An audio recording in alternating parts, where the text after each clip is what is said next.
শাহজাহান ঘনিষ্ঠের এক আত্মীয়ের বাড়িতে উদ্ধার প্রচুর আগ্নেয়াস্ত্র। চলছে সিবিআই তল্লাশি। শুক্রবার সন্দেশখালীর সরবেরিয়ার মল্লিকপুরে শাহজাহান ঘনিষ্ঠ হাফিজুল খাঁয়ের ভগ্নিপতির বাড়িতে তল্লাশি অভিযানে যান তদন্তকারীরা। মূল রাস্তা থেকে প্রায় 200 মিটার ভিতরে রয়েছে বাড়িটি। সন্দেশখালীতে আবার হানা দিল সিবিআই। কেন্দ্রীয় তদন্তকারী সংস্থার একটি সূত্রে খবর, শাহজাহান শেখের এক ঘনিষ্ঠের আত্মীয়ের বাড়িতে প্রচুর অস্ত্র বোমা মজুত রয়েছে। এমনই খবর পাওয়া মাত্রই অভিযান চালানো হয়েছে। তল্লাশি অভিযানে মিলেছে প্রচুর আগ্নেয়াস্ত্র।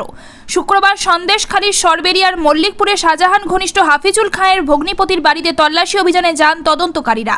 মূল রাস্তা থেকে প্রায় 200 মিটার ভিতরে মাছের ভেড়ি বেষ্টিত বাড়িটি। সেখানে যাওয়ার একটি সরু ইট পাতা রাস্তা রয়েছে। সেই রাস্তা আটকে দিয়েছে কেন্দ্রীয় বাহিনী। সিবিআই সূত্রে খবর, বাড়িটি থেকে প্রচুর অস্ত্র বোমা উদ্ধার হয়েছে। দাবি, গোপন সূত্রে অস্ত্র বোমা মজুতের খবর পাওয়া মাত্রই অভিযান চালানো হয়।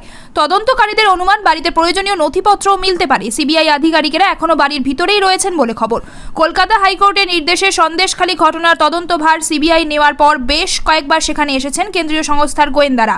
গত শনিবারও সন্দেশখালীতে এসেছিল সিবিআই এর দুটি দল।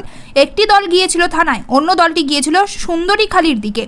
এবার হানা শাহজাহানের ঘনিষ্ঠের আত্মীয়ের বাড়িতে।